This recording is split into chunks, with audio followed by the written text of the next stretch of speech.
સુરતથી મહત્વના સમાચાર સામે આવી રહ્યા છે। ધારાસભ્ય કાંતિ બલરના કાર્યાલય છે તેમાં હંગામો થયો હોવાની ઘટના સામે આવી છે। ત્યારે ધારાસભ્ય કાંતિ બલરના કાર્યાલયમાં હંગામો, કાર્યાલયમાં મહિલા કોર્પોરેટરને માર માર્યાનો આક્ષેપ છે। જયશ્રી વોરા અને તેમના પતિને માર માર્યો હોવાનો આરોપ છે।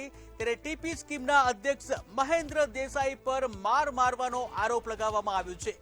માર મારવાને કારણે મહિલા કોર્પોરેટરને ઈજાઓ થઈ હોવાના પણ આરોપ સામે આવ્યા છે। ત્યારે સુરતથી મહત્વના સમાચાર સામે આવી રહ્યા છે, જ્યાં ધારાસભ્યની હાજરીમાં મારામારી થઈ હોવાની ઘટના સામે આવી છે। ધારાસભ્ય કાંતિ બલરના કાર્યાલયમાં હંગામો થયો હોવાની ઘટના સામે આવી છે। ત્યારે કાર્યાલયમાં મહિલા કોર્પોરેટરને માર મારવામાં આવ્યો હોવાના પણ આરોપ છે। જયશ્રી વોરા અને તેમના પતિને માર માર્યો હોવાના આરોપ। સુરત શહેરમાં ભાજપ કોર્પોરેટર અંદર બવાલ છે, મારામારી પહોંચ્યું છે। ખાસ કરીને આપણી જોડે ઉપસ્થિત છે, એમની જોડે વાત કરશું। શું કહેશો, ક્યાંના માટે મારામારી થઈ હતી, પણ એમએલએની ઓફિસમાં કેમ મારામારી કરવાની જરૂર પડી? પ્રથમ દિવસે કાંતિભાઈ ધારાસભ્યની કાર્યાલય એક સોસાયટી બાબતની કોર્પોરેટરોની મિટિંગ હતી સોસાયટી। મિટિંગ પત્યા પછી કાંતિભાઈ, હું કામથી બહાર હતો ઓફિસની, તો મને અંદર બોલાવ્યો। તો મને અંદર બોલાવ્યો તો મહેન્દ્ર દેસાઈ અમારા વિસ્તારની અંદર જેટલા બાંધકામ હાલે છે એમાં અરજી કરેલી છે। એક બાંધકામ અમારા કાર્યકર્તાનું પટલનું છે, તેનું બાંધકામ અરજી કરેલી, તો એનું બાંધકામ તોડફાડ ચાલુ, ડિમોલિશન ચાલુ થયું। તો એ અમારા કાર્યકર્તા અને એના પટેલ કુમાર સાહેબ પાસે ગયા। કુમાર સાહેબે એવું કીધું, ભાઈ મને ખબર નથી, જેને કર્યું એને મળો। તો ઝોનલ અધિકારી એવું કીધું, મહેન્દ્ર દેસાઈ મકાન જમીન દોસ્ત કરવાનું કીધું છે, તો તમે મહેન્દ્ર દેસાઈને મળો। મહેન્દ્ર દેસાઈ અમારા કાર્યકર્તાને એના પટેલ મળવા ગયા, તો એણે કીધું થૂકેલું પાછું લેતો નથી। એવી રીતે બીજા એક એના જ ક્લાસના વિદ્યાર્થી ધીરુભાઈ તળાવીનો છોકરો અમારા વિસ્તારના મતદાર હતા, અમને એનું મકાનનું ડિમોલેશન કરાવ્યું। તો એ લોકોએ એવું અમને કીધું, તમને અમે ચૂંટણી વખતે હારમાળા પહેરાવેલી છે, મતદાનો કરેલી છે, તમારા કાર્યાલય આવ્યા છે, એટલે આવા મકાનોના ડિમોલેશન જીઆઈડીસીમાં અને જેટલા વરાછા ઝોનમાં કતારગામમાં આવે એમાં એને સૌરાષ્ટ્રવાસીના મકાનો ઉપર એને ડિમોલેશનની અરજી કરેલી છે। આથી મને કે તું મારું નામ લેશો? મેં કીધું ભાઈ મેં તારું નામ સિંગલ કોઈ વ્યક્તિ આગળ લીધું હોય તો મને પ્રૂફ કરી દે। એટલે એ કે હું પ્રૂફ ન કરી દઉં, એ નામે એને મારી સાથે મગજમારી કરી અને મને એને ખુરશી મારીને મને ફ્રેક્ચર કરેલું, મારા ઘરનાને હાથ ઝાલી અને એને મારા ઘરનાને મારેલું અને એને હાથમાં ફ્રેક્ચર કરેલું, ગેરવર્તન કરીને અમને મારી નાખવાની ધમકી આપીને આવું ગેરવર્તન અમારી સાથે કરે છે, વોર્ડના કાર્યકર્તા સાથે કરે છે, વોર્ડના પ્રમુખ સાથે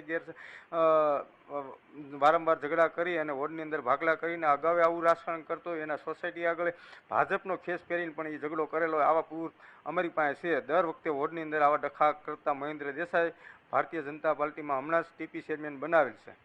ટીપી ચેરમેન બનવા પછી જે બાંધકામ તોડાવવા માટે બધી અરજીઓ કરે છે, એવા કોઈ પુરાવા જે કોઈ સામે આવ્યું હોય, અને ખાસ કરીને જે હિસાબે એમએલએની ઓફિસમાં મારામારી થઈ ત્યારે કાંતિભાઈએ કંઈ કીધું કે કેમ મારામારી કરો છો, ને મારામારી કરવાનું મૂળ કારણ આ જ છે કે બીજું કંઈ છે?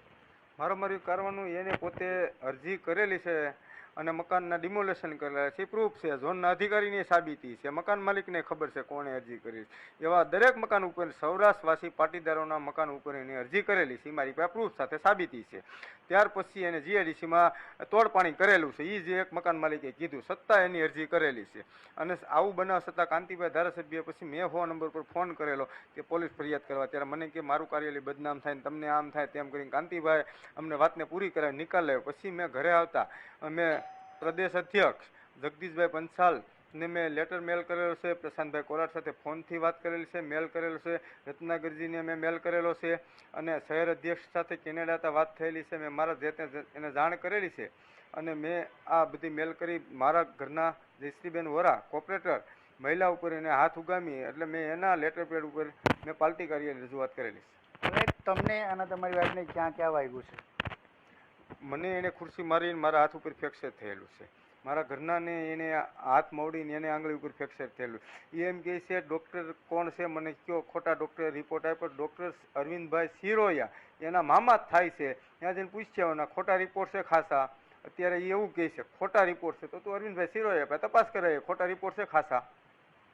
બીજું કોર્પોરેટર મહિલા બેન છે આપણી જોડે, બેન શું કહેશો, તમારા જે આપણે વિસ્તારમાં તમારા જે સાથી કોર્પોરેટર છે મારામારી કર્યું છે, શું કારણ છે અને તમને ક્યાં વાગ્યું?